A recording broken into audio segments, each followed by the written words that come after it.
Hello guys, Tata safari பெரும் எதிர்பார்ப்புகளோடு டாடா நிறுவனம் இந்த வாகனத்தை அறிமுகப்படுத்தினாங்க. இந்த வண்டி இந்தியாவின் முதல் எஸ்யூவின்னு கூட சொல்லலாம். ஆனா இந்த வாகனத்தை நிறைய பேர் விரும்பாததுனால இந்த வண்டி மார்க்கெட்ல மிகப்பெரிய ஃபிளாப் ஆகி டாடா நிறுவனத்துக்கு ஏமாற்றத்தை கொடுத்தது. பொதுமக்கள் இந்த வண்டியை ஒயிட் எலிஃபென்ட்னு கேலி செஞ்சு இதை புறக்கணிச்சாங்க. டாடா சஃபாரிக்கு அப்புறம் பல ஆண்டுகள் கழிச்சு அறிமுகப்படுத்தப்பட்ட மஹேந்திரா ஸ்கார்பியோ கிட்ட டாடானால போட்டி கூட போட முடியல.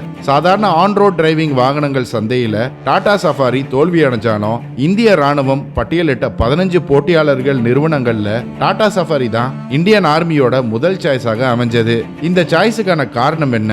சாதாரண மக்களுக்கு நடுவுல தோல்வி அடைஞ்ச Tata Safari all weather terrain, அதாவது அனைத்து வானிலை மற்றும் நிலப்பரப்புல ஓடும் வாகனங்கள் ஒப்பந்தத்துல எப்படி வெற்றி பெற்றது? இன்னைக்கு வீடியோல இந்திய ராணுவத்தின் முதல் தேர்வாக டாடா சஃபாரி எப்படி ஆனதுங்கிறத பத்தி பார்ப்போம் வாங்க.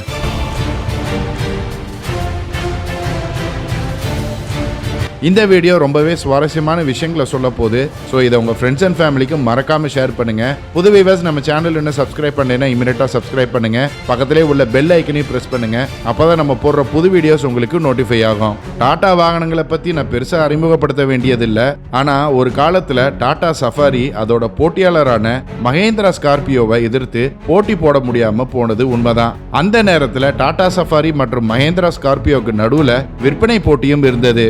இந்த போட்டி எப்படி வந்ததுங்கிறத பத்தி விரிவா சொல்றேன் கேளுங்க. டாடா சஃபாரியை அறிமுகப்படுத்துறதுக்கும் முன்னாடி 1991ஆம் ஆண்டு டாடா சியாராவை டாடா அறிமுகப்படுத்தியப்போ இந்திய மக்கள் அந்த நேரத்துல பெருசா கார் வாங்க வசதி இல்லைனாலும் இந்த காரை பார்க்க ரொம்ப ஆர்வமா கூட்டமா வந்து குவிஞ்சாங்க.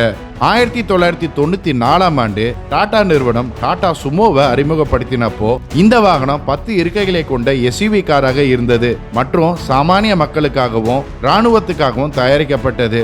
இந்த வாகனம் மிகப்பெரிய வரவேற்பை பெற்று மார்க்கெட்ல வெற்றியும் பெற்றது. 1997ஆம் ஆண்டு போல 1 லட்சத்துக்கும் அதிகமான டாடா சுமோக்களை வெற்றிகரமா வித்தாங்க. டாடா சுமோவோட வெற்றிக்கு அப்புறம் டாடா மோட்டார்ஸ் அவங்களுடைய கார் உற்பத்தியை நவீனமாகவும் உலகமயமாக்கவும் யோசனை பண்ணாங்க. அதனால 1998ஆம் ஆண்டு போல டாடா சஃபாரியை தயாரிக்க தொடங்கினாங்க. Tata Safari 2 litre Peugeot turbo charge diesel இன்ஜினோடும் 7 இருக்கைகளை கொண்ட எஸ்யூவி மாடலாக தயாரிக்கப்பட்டது. இது 92 ஹார்ஸ் பவரையும் 160 நியூட்டன் மீட்டர் டார்க்கையும் கொண்டிருந்தது. இந்த காரோட விலை அன்றைய காலத்துல 8.25 லட்சமாகவும் 2 டன் எடையும் கொண்டிருந்தது. டாடா நிறுவனம் இந்த வாகனத்தை தயாரிச்சு அவங்களுடைய பேரை உலக மார்க்கெட்ல அறிமுகப்படுத்தினாங்க. டாடா மோட்டார்ஸ் நினைச்சதை போலவே நடந்ததுன்னு கூட சொல்லலாம். ஏன்னா டாடா மோட்டார்ஸ் யூரோப்ல இந்த வாகனத்தை $20,500 வித்தாங்க. 2000 ஆண்டுக்குள்ள யூரோப்ல மட்டும் இந்த வாகனம் 2508 யூனிட்கள் விற்பனையாகி வெற்றி பெற்றது. இந்த வண்டியோட தோற்றம் மற்றும் வசதியை யூரோப் மக்கள் விரும்பினாங்க. டாடா சஃபாரி அறிமுகப்படுத்தப்பட்டு அடுத்த 5 ஆண்டுகள்ல டாடா மோட்டார்ஸ் சஃபாரியில அதிக சக்தி வாய்ந்த பெட்ரோல் இன்ஜினை கொண்டு வந்தாங்க. இந்த பெட்ரோல் இன்ஜின் 2.1 லிட்டர் பெட்ரோல் மற்றும் 125 ஹார்ஸ் பவரை கொண்டிருந்தது. இதோட விலை 9,35,000க்கு விற்கப்பட்டது. இந்த பெட்ரோல் இன்ஜின் பொருத்திய டாடா சஃபாரியும் உலக சந்தையில நல்ல வரவேற்பை பெற்றது. ஆனா இந்தியாவில் சஃபாரி பெருசா விற்கப்படல. இந்த நேரத்தில் டாடா நிறுவனம் வேற ஒரு கடுமையான போட்டியை எதிர்கொள்ள வேண்டியிருந்தது. 2006ஆம் ஆண்டு மஹேந்திரா நிறுவனம் டாடா சஃபாரிக்கு இணையா அவங்களோட எஸ்யூவி மாடலை மார்க்கெட்ல அறிமுகப்படுத்தினாங்க. அதுதான் மஹேந்திரா ஸ்கார்பியோ. சஃபாரி மாதிரி இந்த வாகனமும் 2.6 லிட்டர் டர்போ சார்ஜ் டீசல் இன்ஜினோட 116 பிஹெச்பி ஆற்றலையும் கொண்டு இருந்தது. மஹேந்திரா நிறுவனம் இந்த ஸ்கார்பியோ மாடலை வெறும் 5.5 லட்சத்துக்கு தான் வித்தாங்க. இது சஃபாரியை விட 3 லட்சம் குறைவான விலை. இந்த ஒரு காரணம்னால மக்கள் மத்தியில சஃபாரியை விட ஸ்கார்பியோ ரொம்ப பிரபலமானது. டாடா சஃபாரியும் விற்பனையில சரிவை சந்திச்சது. இந்த போட்டியில தோத்து போகாம இருக்க டாடா மோட்டார்ஸ் அவங்களுடைய இன்ஜினை அதிக சக்தி வாய்ந்ததாக மாத்த முடிவு பண்ணாங்க. 2005ஆம் ஆண்டு போல 3 லிட்டர் டைக்கர் இன்ஜினோட ஒரு மாறுபட்ட சஃபாரியை அறிமுகப்படுத்தினாங்க. இந்த இன்ஜின் 116 ஹார்ஸ் பவர் மற்றும் 300 நியூட்டன் மீட்டர் டார்க்கையும் கொண்டு இருந்தது மற்றும் இது யூரோ 3 எமிஷன் நிபந்தனையும் சந்திச்சது. இது மட்டும் இல்ல, ஆரம்ப காலத்துல விற்கப்பட்ட விலையை விட இது குறைவா, அதாவது 6,40,000க்கு விற்கப்பட்டது. இது எல்லாத்தையும் மீறியும் டாடா சஃபாரிக்கும் மஹேந்திரா ஸ்கார்பியோவுக்கும் தொடர்ந்து போட்டி நடந்துகிட்டு இருந்தது. 2009ஆம் ஆண்டு மஹேந்திரா நிறுவனம் அவங்களுடைய ஸ்கார்பியோவில் ஒரு ஹேம்ஹாக் இன்ஜினை பொருத்திய போது இந்த போட்டி இன்னும் கடுமையா இருந்தது. இந்த இன்ஜின் 140 ஹார்ஸ் பவர் மற்றும் CRDI இன்ஜின் தொழில்நுட்பத்தை அடிப்படையாக கொண்டிருந்தது. இதனால இன்ஜின்களோட சுத்திகரிப்பு மற்றும் எரிபொருள் திறன் இன்னும் சிறப்பா இருந்தது. இந்த போட்டியை முறியடிக்க டாடா அவங்கனால முடிஞ்ச வரைக்கும் பல வகையான டிசைன்களை அறிமுகப்படுத்தினாலும் மகேந்திராவோட ஸ்கார்பியோவை தோற்கடிக்க முடியல.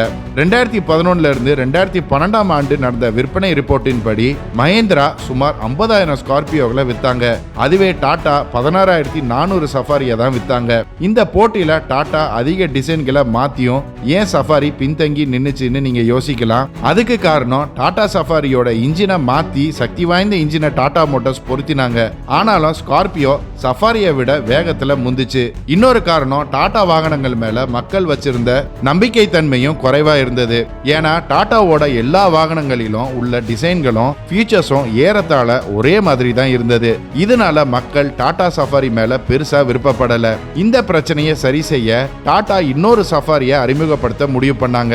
டாடாவின் பழைய சஃபாரி இப்போ சஃபாரி ஸ்ட்ராமாக மாறி இருந்தது. இந்த புது சஃபாரி இன்ஜின்ல இருந்து டிசைன், ஃபியூச்சர்ஸ்னு அனைத்தையும் மாத்தி இருந்தது. முந்தைய மாடலை விட இந்த சஃபாரி 100க்கும் மேற்பட்ட மாற்றங்களை கொண்டிருந்தது. பழைய டைக்கர் இன்ஜின் கூட ஒப்பிடும்போது இந்த வாகனம் வேரியபிள் டர்பைன் டெக்னாலஜி அடிப்படையா வச்சு எலக்ட்ரானிக்கலி கண்ட்ரோல்டு CRDI இன்ஜினை கொண்டிருந்தது. இந்த இன்ஜின் 148 ஹார்ஸ் பவரையும் 320 நியூட்டன் மீட்டர் டார்க்கையும் கொண்டிருந்தது. கொஞ்ச காலத்துக்கு அப்புறம் சஃபாரி ஸ்ட்ராம்ல இருந்து இன்னொரு மாடலை டாடா அறிமுகப்படுத்தினாங்க. இப்படி பல மாடல்களை கொண்டு வந்தோம். சஃபாரினால மகேந்திராவை போட்டியில தோற்கடிக்க முடியல. ஆனா 2016 ஆண்டு சஃபாரி சாமானிய மக்களுக்கு நடுவுல வெற்றி பெறலைனாலும் வேற ஒரு இடத்துல வெற்றி பெற்றது. டாடா மகேந்திரா கிட்ட பந்தயம் கட்டி இந்திய ராணுவத்தினால அதோட ஆல்டெரைன் வெஹிக்கிள் ஒப்பந்தத்துல வெற்றி பெற்றது. இது எப்படி முடிஞ்சதுன்னு யோசிப்பீங்க. 2016 ஆண்டு காலாவதியான மாருதி சுசுகி ஜிப்சிக்கு பதிலா வேற ஒரு வாகனத்தை மாத்த இந்திய ராணுவம் முடிவு பண்ணாங்க. இதுல டாடா சஃபாரி ஸ்ட்ராம் தேர்வு பெற்றது. 2016 ஆண்டு ராணுவம் டாடா மோட்டார்ஸ் கிட்ட 3192 வாகனங்களை வாங்க ஒப்பந்தம் பண்ணாங்க.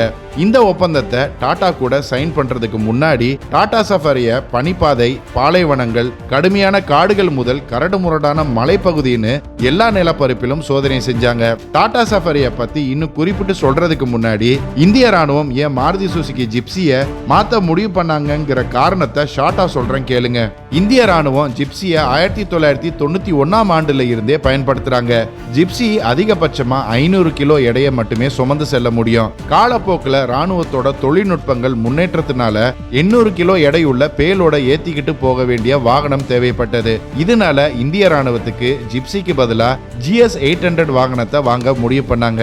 2013 ஆண்டு போல இந்திய ராணுவம் RFI அதாவது தகவல் கோரிக்கையை வெளியிட்டாங்க. அதுல GS 800 வாகனங்கள் அதாவது ஹார்ட் டாப் திறன் கொண்ட AC பொருத்தப்பட்ட 800 கிலோ பேலோடு எடுத்து செல்லும் வாகனம் வேணும்னு தெரிவிச்சாங்க. இந்த ஒப்பந்தத்துக்கு ஹோண்டா, மகேந்திரா, ஃபோர்ட், டாடான்னு 15 உள்நாட்டு மற்றும் வெளிநாட்டு சர்வதேச கார் தயாரிக்கும் நிறுவனங்கள் போட்டி போட்டாங்க. ஆனா இதுல இந்திய ராணுவம் கடைசியா மகேந்திரா மற்றும் டாடா நிறுவனங்களை மட்டுமே ஷார்ட் லிஸ்ட் பண்ணாங்க.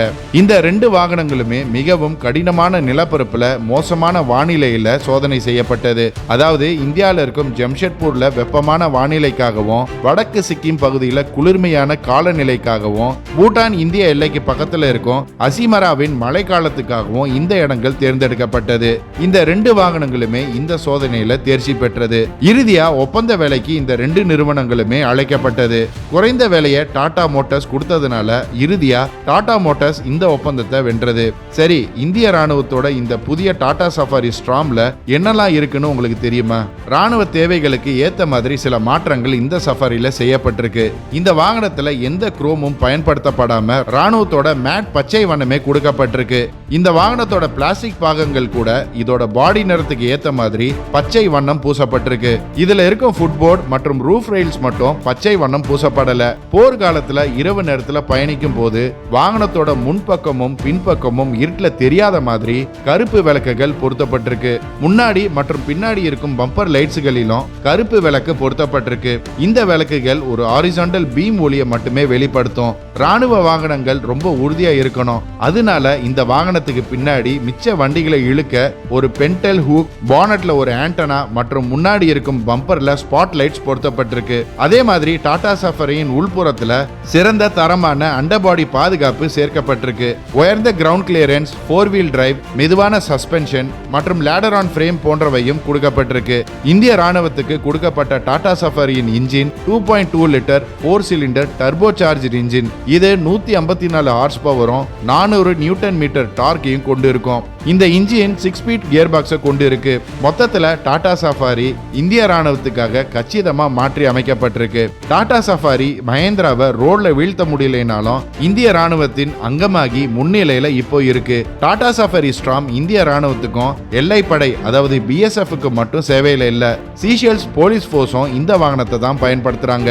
2019ஆம் ஆண்டு மியான்மர் பர்மா ராணுவத்துக்கு இந்திய தூதரகம் 10 டாடா சஃபாரி ஸ்ட்ராம அன்பளிப்பா வழங்கினாங்க. ஓகே கைஸ், இன்னைக்கு வீடியோ அவ்வளவுதான். டாடா மோட்டார்ஸின் எந்த காரு உங்களுக்கு பிடிக்கும்னு கமெண்ட்ஸ்ல சொல்லுங்க. இந்த வீடியோ பிடிச்சிருந்தா லைக் பண்ணுங்க, ஷேர் பண்ணுங்க. போன வாரம் கமெண்ட் பண்ண 10 பேரை பார்ப்போம்.